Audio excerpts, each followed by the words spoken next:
Bom dia. Bom dia. Espionagem americana. Estados Unidos espionam ligações, e-mails e arquivos confidenciais do governo brasileiro. Afinal, quais seriam as verdadeiras intenções da infiltração dos Estados Unidos em informações brasileiras? O economista Carlos Campos explica sobre o peso de revelações sigilosas da economia e política brasileira para outros países. Vício digital. Descubra os riscos para a saúde de pessoas viciadas em tecnologia. Tá na moda de hoje fala sobre moda country.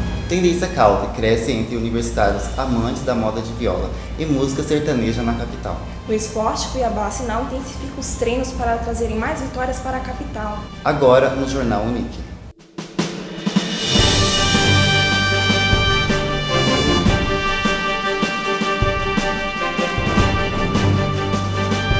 As espionagens feitas pelos Estados Unidos têm causado certa multiplicidade de opinião. Declarações iniciais do ex-espião americano Edward Snowden trouxeram algumas verdades e questionamentos para o Brasil. Os Estados Unidos estariam apenas tomando uma medida de segurança contra os ataques terroristas ou fraudando estrategicamente informações para uma quebra econômica no país? Grandes interesses da espionagem americana no Brasil está longe de terra firme, encontra-se em alto mar, em águas profundas e não tem uma cor muito suave, o petróleo brasileiro. A rede privada de computadores da Petrobras foi invadida pela NSA, Agência Nacional de Segurança dos Estados Unidos, e tudo indica que a preocupação dos americanos com terrorismo não passa de interesse econômico. A ideia do governo americano é monitorar o setor de energia e mineração no Brasil. Ele está analisando contratos do Brasil com o Equador, tá? Analisando as informações da Petrobras em relação à inovação tecnológica da empresa do Brasil e a forma como ela faz prospecção do petróleo na camada pré-sal e dentre outras informações sigilosas do Ministério das Minas e Energias no Brasil. A confirmação do interesse está em documentos entregues pelo ex-analista da NSA, Edward Snowden, à imprensa no mês de julho. Os relatórios mostram desde dados econômicos a conversas entre a presidente Dilma e seus assessores. Mas quais seriam os riscos de tudo isso para o Brasil? Perda de soberania nacional, né? A partir do momento de ser monitorado, a outra economia, o outro país tem uma estratégia perante a dominação do país que ele está monitorando. O Brasil está tomando algumas providências, o governo Dilma, no sentido de exigir mudança do comportamento americano e está tentando, via Congresso Nacional, aprovar um projeto para entregar para a ONU, com assinatura de 10 países já, pedindo responsabilidades e nova postura do governo americano frente a essa espionagem. Ainda sobre este assunto, fomos às ruas de Cuiabá para saber a opinião da população. O que a sociedade pensa sobre as espionagens do Brasil. Carlos, qual a sua opinião sobre a espionagem americana? A espionagem americana foi um assunto que nos afetou recentemente.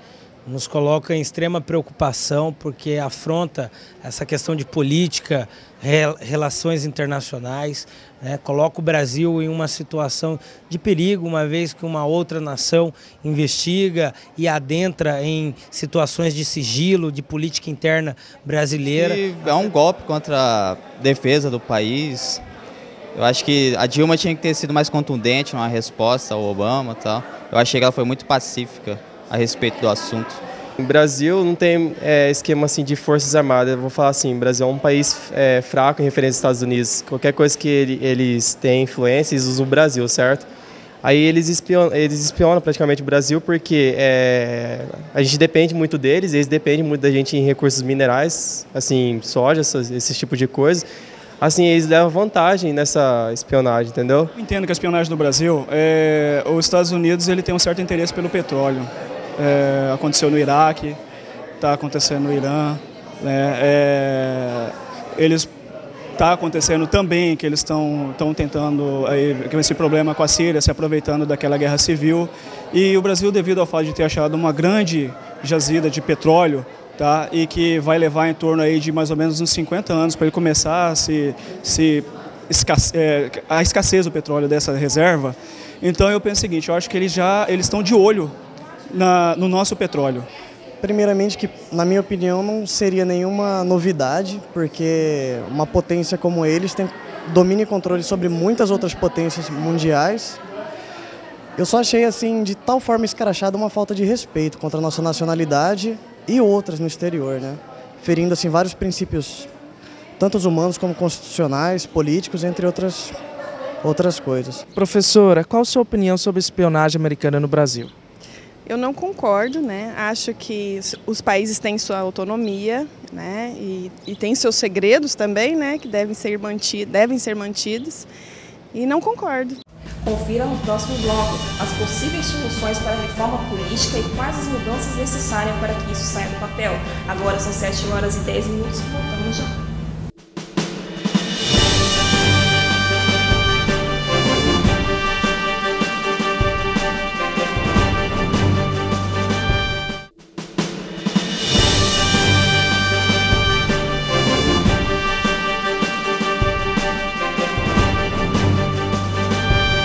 Você é viciado em internet, redes sociais e vive conectado? São esses os sinais de alerta que indicam que você está passando os limites e se sua relação com o mundo virtual está virando um problema de saúde. É o que você vai ver agora. Esta é a trilha sonora que o Jefferson mais ouve dia e noite. Eu já acordo, já olho meu celular, vejo o meu Facebook. Aí vou para o trabalho, lá eu trabalho com rede social, né? Eu sou social media. Então, é o dia inteiro trabalhando com isso. Facebook, Twitter, Instagram, rolo o dia inteiro. Chego na faculdade, dou uma olhada ainda também nas redes sociais, sempre estou acompanhando. E chego de noite, até a hora que eu for dormir eu estou mexendo.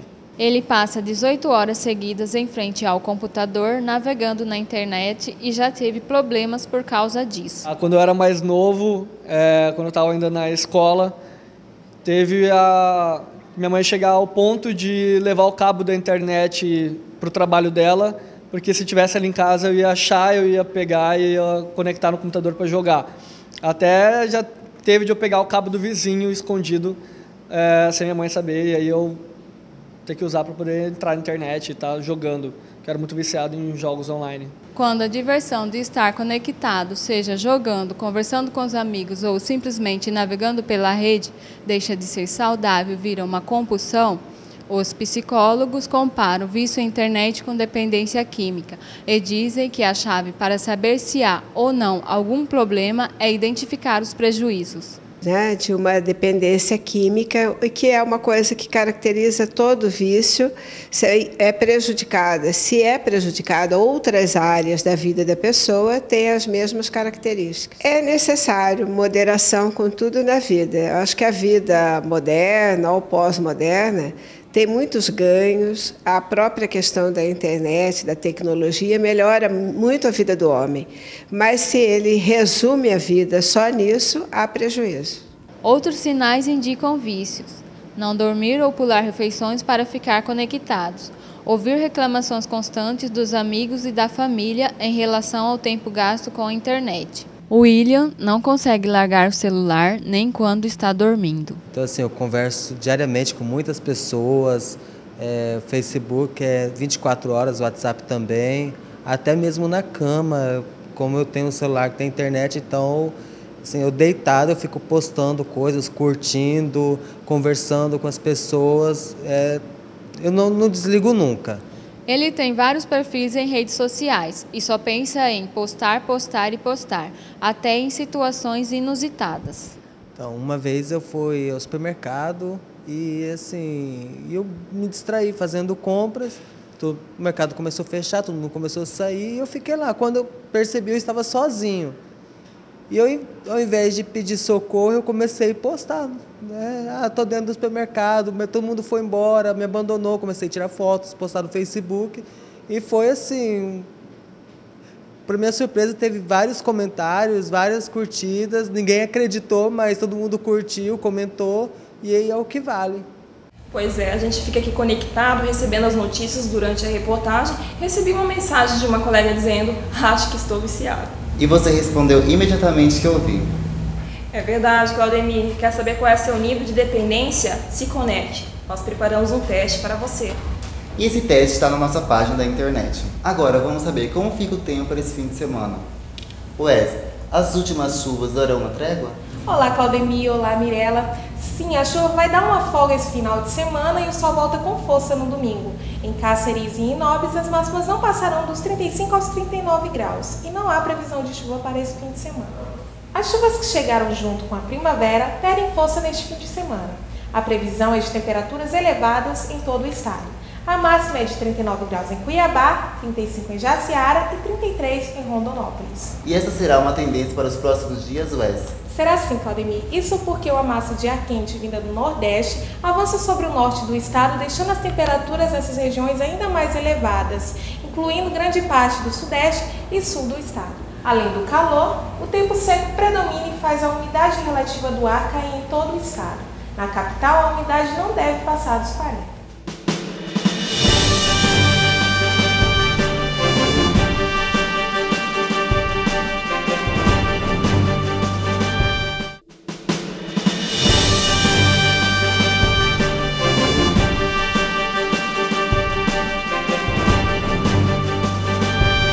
O tema reforma política vem há anos sendo discutido sem sucesso. Parte dessas discussões aborda o sistema eleitoral e a representação no Congresso. Bom dia, Evandro. Bom dia, Claudemir. Bom dia, Mirella.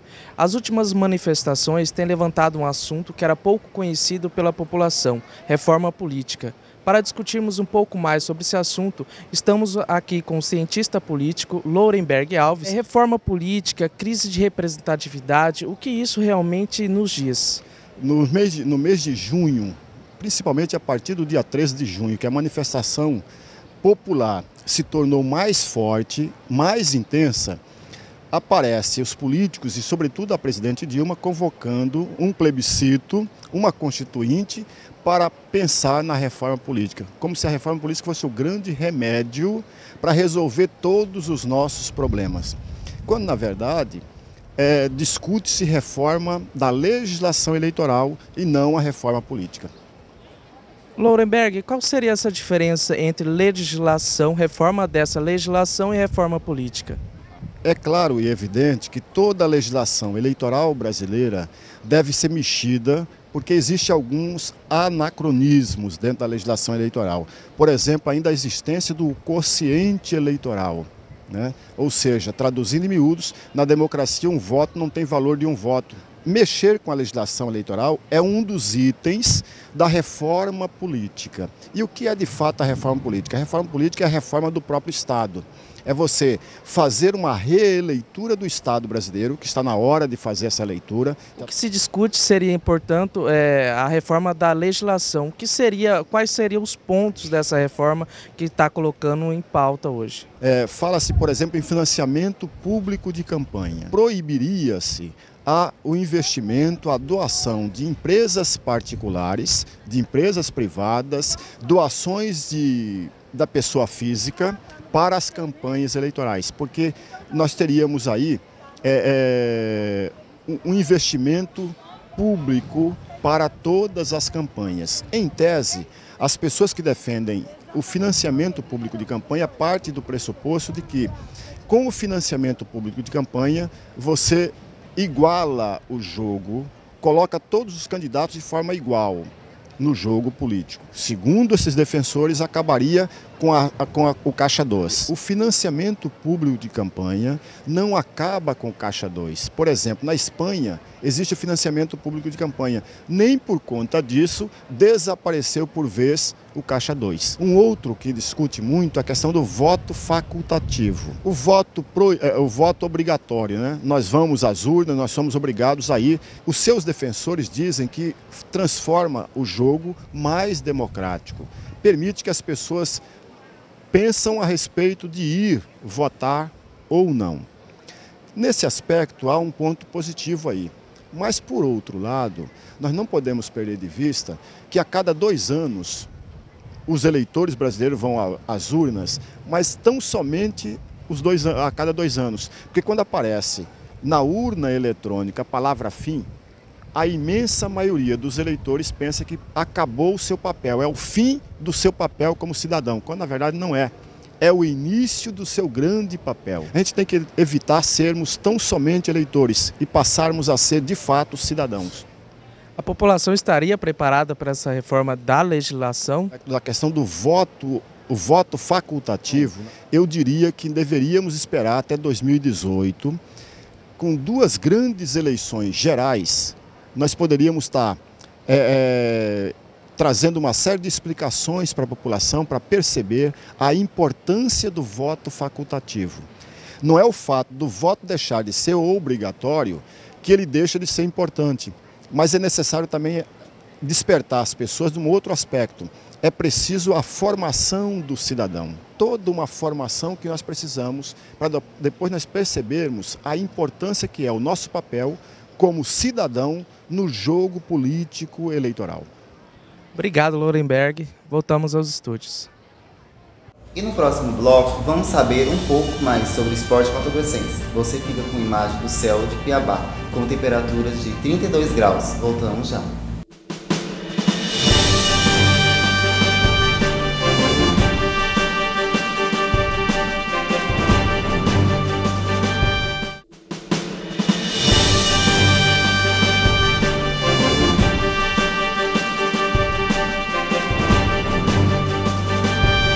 Agora vamos falar sobre estilo. Você gosta de bota, chapéu e calça de couro?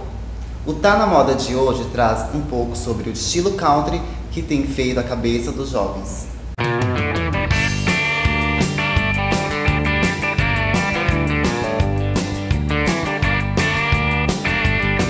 A moda passageira do homem caipira do campo conquistou jovens e adultos da cidade grande e virou tendência, principalmente entre jovens universitários maiores adeptos ao estilo country. Temos bastante procura aí de estudante, vem a gente procurar produtos, ingresso, tem muita festa aí. Hoje a cidade de Cuiabá, no ramo, na atividade country, em termos de festa, balada, o mundo sertanejo está cada vez crescendo cada vez mais, né? Do campo para as grandes cidades, o xadrez contagiou os universitários. A moda country gerou no ano passado cerca de 3 bilhões de reais. Esse é o resultado do preço pago por aqueles que são apaixonados pelo estilo. A moda feminina, mais simples de camisete, cinto e bota de cano curto, pode chegar ao total de mais de 500 reais. Para os homens, o valor da bota, chapéu, camisa xadrez e fivela podem ultrapassar os 600 reais. Isso porque um estudo realizado pela PUC de São Paulo mostrou que a moda, em 2 anos, gerou cerca de 240 mil empregos diretos e indiretos. E para saber o que pensam os universitários sobre a moda country, viemos a um barzinho tradicional em frente à Universidade de Cuiabá. Ao meu lado está Adamastor Botelho. Ele tem 20 anos de idade, é estudante de Ciências Contábeis e é adepto à moda country desde pequeno. O country veio de família? Exatamente, por hábito de ver meu pai se vestir dessa forma, que meus avós também, porque toda a vida é família sempre da fazenda. Você se veste sempre assim? Sempre, independente do lugar que eu vá. Meu trabalho, faculdade, festa, qualquer lugar. Hoje em dia, você acha que os jovens eles se vestem assim mais por conta da moda? Olha, eu penso o seguinte, isso aí a modinha da galerinha acha bonito, só que veste num dia que vai numa festa que é do estilo, porém no outro dia que está indo para o trabalho, para vir para a faculdade, já deixa guardado em casa. Então assim que não é meu hábito. O visual country já conquistou muita gente, a moda passageira virou tendência. Vamos saber um pouco mais sobre o esporte de Mato Grosso com Júlia Graminho. Conta pra gente, Júlia, como está o Cuiabá Arsenal depois da performance do Show dos Poderosos. Bom dia, Mirella, bom dia, Claudemir, bom dia para você que está em casa. Olha, depois da belíssima atuação nos palcos, os jogadores do futebol americano do Cuiabá Arsenal, atual líder do campeonato na modalidade, estão enfrentando dificuldades para treinar no estádio Presidente Dutra. Mas nem por isso o grupo tem deixado de dar duro nos treinos e se prepara para os próximos confrontos. Confira! O Cuiabá Arsenal tem passado os últimos dias treinando jogadas com os reservas no papel de rivais. A equipe já está de olho no próximo adversário, o São José Estopôs de Santa Catarina. Mas mesmo com a boa fase, o futebol americano ainda tem sido alvo de preconceito em Cuiabá, principalmente dos presidentes e jogadores dos clubes de futebol, que colocam a culpa das más condições no estádio Presidente Dutra na equipe do Cuiabá Arsenal. E agora vamos à tabela do futebol mato-grossense. Pela classificação do Grupo A, a equipe do Luverdense é líder com 31 pontos, seguido da equipe do Misto e Cuiabá. Agora, quem precisa se esforçar mais no campeonato são as equipes do União, Rondonópolis, Cacerense e Sinop, que correm riscos de ser desclassificados. Na lanterninha com 3 pontos está o Vila Aurora. Obrigado, Júlia. O Jornal Unique fica por aqui. Bom final de semana, tenha a todos um bom dia.